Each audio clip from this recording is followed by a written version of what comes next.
अस्सलाम वालेकुम दोस्तों, उम्मीद करता हूँ आप लोग बिल्कुल खैरियत से होंगे।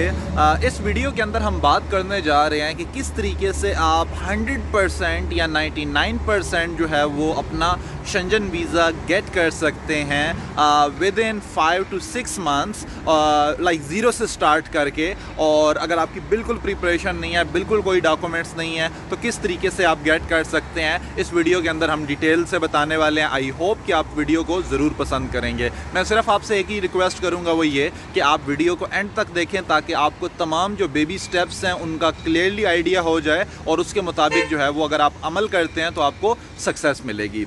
दोस्तों, हम बात करते हैं सबसे पहले कि शेंजन वीज़ा किसे कहा जाता है। तो अगर आपको नहीं पता तो Shenzhen visa basically 26 European countries हैं, जिनमें बड़े बड़े जितने भी कंट्रीज़ हैं जैसे जर्मनी, फ्रांस, स्पेन, उसके अलावा स्विट्ज़रलैंड, और ये सारे के सारे आप गूगल पे चेक कर सकते हो। तो इन कंट्रीज़ में अगर आपने जानना होता है तो आपको शेंजन वीज़ा चाहिए होता है, और शेंजन वीज़ा अगर आपके पास होता है तो उसके बिहाफ पे आप इन 26 कंट्रीज़ में विदाउट एनी वीज़ा ट्रैवल कर सकते हैं।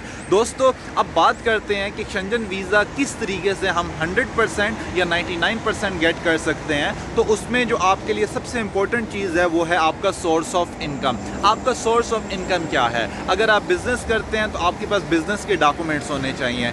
प्रूफ ऑफ बिज़नेस हो जाता है, टैक्स रिटर्न हो जाता है, बिज़नेस की बैंक स्टेटमेंट हो जाती है, बिज़नेस से रिलेटेड लीज डॉक्यूमेंट हैं, जितनी भी बिज़नेस से रिलेटेड डॉक्यूमेंट्स हैं वो होने चाहिए। अगर आप जॉब करते हैं तो आपके पास जॉब्स की जो डॉक्यूमेंट्स हैं, जैसे कि आपकी सैलरी स्लिप्स हैं, या उसके अलावा आपकी मंथली सैलरी आपके पर्सनल अकाउंट में आ रही है, या जॉब ऑफ़र लेटर है, या उसके अलावा जो है वो नो ऑब्जेक्शन सर्टिफिकेट है या सैलरी सर्टिफिकेट है, ये सारी चीज़ें होनी चाहिए। नंबर 1। नंबर 2 चीज़ ये, strong ties with your home country. आपके अपने होम कंट्री के साथ स्ट्रॉन्ग टाइज होने चाहिए जो कि वीज़ा ऑफिसर को इस बात पे कन्विंस करें कि आपका वापस आना इम्पोर्टेंट होगा। मिसाल के तौर पे अगर आपका घर है, आपकी फैमिली है, आप मैरिड हैं, आपके बच्चे हैं और आप अकेला अप्लाई कर रहे हैं, तो ये एक स्ट्रॉन्ग टाइज होते हैं आपके होम कंट्री में आने के लिए। इसी तरह अगर आप बिज़नेस कर रहे हैं या आपकी जॉब बहुत अच्छी है तो ये एक स्ट्रॉन्ग टाइज होते हैं आपका होम कंट्री में वापस आने के लिए। नंबर 3 लेवल पे जो बात है वो है आपकी ट्रैवल हिस्ट्री। अगर आपकी ट्रैवल हिस्ट्री अच्छी होती है, जैसे कि आपका पासपोर्ट पे दुबई है, टर्की है, सिंगापुर है, मलेशिया है, थाईलैंड है, ये जो वीज़ाज़ हैं ये लगे होते हैं, अज़रबैजान है, कोई भी आप छोटे कंट्रीज़ की बात कर लें, तो उससे क्या होता है कि आपके चांसेस काफ़ी ज़्यादा इंक्रीज़ हो जाते हैं। नंबर 4 लेवल पे जो चीज़ है वो है आपका पर्पज़ ऑफ विज़िट। आप किस पर्पज़ के लिए वहाँ पे टारगेट कर रहे हैं। मैं हमेशा अपने दोस्तों को रिकमेंड करता हूँ कि यार अगर आप कोई बिज़नेस करते हैं तो आप बिज़नेस सेमिनार को टारगेट करें, और अगर आपकी ट्रैवल हिस्ट्री अच्छी है तो आप टूरिज़म पर्पज़ को टारगेट करें। तो इससे क्या होगा कि आपके जो चांसेस हैं वो काफ़ी ज़्यादा इंक्रीज़ हो जाएंगे। तो दोस्तों, अब हम बात करते हैं कि 6 महीने से आप 5 या 6 महीने में आप अपने केस को किस तरीके से तैयार कर सकते हैं। नंबर 1, अगर आप जॉब करते हैं या बिज़नेस करते हैं, आपके पास डॉक्यूमेंट नहीं है, तो आज ही अपने आप बिज़नेस जो है उसको रजिस्टर्ड करवाएं, NTN बनाएं। उसके अलावा आप किसी भी अकाउंटेंट से मिल सकते हैं, उससे पूछ सकते हैं यार बेसिक क्या क्या चीज़ें चाहिए होती हैं, तो वो आपको सारा का सारा गाइड कर सकता है कि छोटे बिजनेसेस के लिए आपको क्या करना पड़ेगा। मोस्टली 2 या 3 दिन का काम होता है और आप ये काम कर लेते हो, तो 2-3 दिन इसमें लग गए आपके। सेकेंड नंबर पर आपने बैंक अकाउंट ओपन करवाना है बिज़नेस का। अब बिज़नेस का जो बैंक अकाउंट है वो आपने ओपन करवा दिया, ठीक है, उसमें भी 2-3 दिन लगेंगे, आपका बैंक अकाउंट ओपन हो जाएगा। अब इसमें आपने फ़ंड्स डाल दिए। फ़ंड्स की बात करो तो दैट्स वेरी इंपॉर्टेंट क्वेश्चन, क्योंकि ये पर्सन टू पर्सन वेरी करता है। मैं रिकमेंड करता हूँ कम से कम आपके अकाउंट में 1 मिलियन रुपीज़ से ज़्यादा होने चाहिए। 1 मिलियन 1.5 मिलियन पाकिस्तानी रुपीज़, और अगर हम इंडियन की बात करें तो 3-4 लाख इंडियन रुपीज़ पे भी आप शेंजन का वीज़ा अप्लाई कर सकते हैं। तो अगर आप बिज़नेस कर रहे हैं तो बिज़नेस अकाउंट या कंपनी अकाउंट ओपन करवा के उसमें जो है वो आप अपना फ़ंड्स शामिल कर सकते हैं, ठीक है। उसके बाद आपने क्या करना है, उसके बाद आपने ये करना है कि वहाँ से अपनी एक स्पेसिफिक सैलरी कर लें, 75,000 या 1 लाख या 1.5 लाख आप रुपीज़ जो है वो पर मंथ अपने कंपनी के अकाउंट से अपने पर्सनल अकाउंट में ट्रांसफ़र करेंगे। इस तरीके से आपने 3 मंथ का जो प्रूफ ऑफ बैंक स्टेटमेंट होती है वो शेंजन वीज़ा के लिए देनी होती है। तो अब 3 मंथ से आपकी तैयार होना शुरू हो जाएगी। अब आपने 5-6 महीने पहले से ये सारी चीज़ें स्टार्ट की। उसके बाद अगर आपने बिल्कुल ट्रैवल नहीं किया होगा, फ्रेश पासपोर्ट है, छोटा सा ट्रैवल कर ले। देखिए, बात ये है कि ट्रैवल के बगैर भी आप अप्लाई कर सकते हैं। कहीं पे ये कंपलसरी नहीं है कि जी जिन लोगों की ट्रैवल नहीं है वो अप्लाई नहीं कर सकते किसी भी कंट्री के लिए। लेकिन हम बात कर रहे हैं सक्सेस चांसेस की।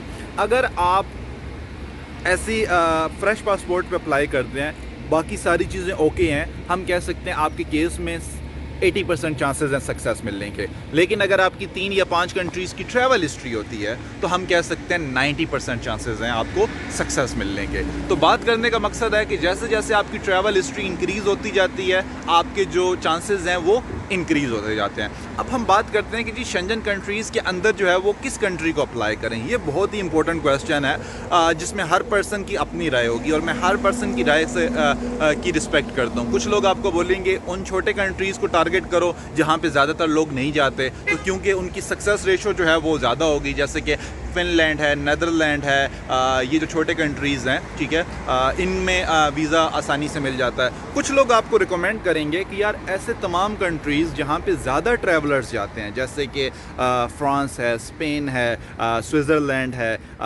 ये जो कंट्रीज़ हैं यहाँ पे आप अप्लाई करें और यहाँ पे आपको सक्सेस जो है वो ज़्यादा मिल सकती है। तो आपने खुद डिसाइड करना है कि वेदर आपको कैसे अप्लाई करना है और कौन से कंट्री के लिए अप्लाई करना है। तो अगर आप ये करेंगे, ठीक है, और लास्ट स्टेप रह जाता है केस को रिप्रेजेंट करना। मैं हमेशा अपने दोस्तों को सजेस्ट करता हूँ किसी भी यार कंसल्टेंट की राय लो, किसी भी कंसल्टेंट के थ्रू जो है वो अपनी फ़ाइल को प्रिपेयर करवाओ। ऑफ कोर्स वो आपसे थोड़ा सा बेटर जानता है उस इंडस्ट्री को। अब फॉर एग्जांपल मैं अगर पिछले 4 साल से इंडस्ट्री में हूँ वीज़ा कंसल्टेंसी में, तो ऑफ कोर्स मैंने बहुत ज़्यादा रिजेक्शंस देखी, बहुत ज़्यादा सक्सेस देखा और मुझे पता है कि आपके केस को कैसे रिप्रेजेंट करना है जिससे आपके चांसेस इंक्रीज़ हो जाएंगे। तो कोई भी आप कंसल्टेंट हायर करो जिस पे आप ट्रस्ट करते हो, जिसको आप समझते हो कि यार इसको बेहतर पता होगा। एट द एंड तो वीज़ा ऑफिसर के हाथ में होता है, किसी कंसल्टेंट के हाथ में नहीं है आपको वीज़ा लगा के देना या ना लगा के देना, लेकिन वो आपके केस को रिप्रेजेंट अच्छे तरीके से कर सकता है जिससे आपके चांसेस जो है वो इंक्रीज़ हो जाते हैं। अब फॉर एग्जांपल अगर आपको शेंजन का वीज़ा मिल जाता है तो आप जाएं, ठीक है, वहाँ पे भी बहुत अच्छे कंट्रीज़ हैं। अगर आप घूमने फिरना चाहते हैं, अगर आप सेटलमेंट भी करना चाहते हैं, तो पुर्तगाल, माल्टा और पोलैंड, ये 3 कंट्रीज़ ऐसे हैं जिनके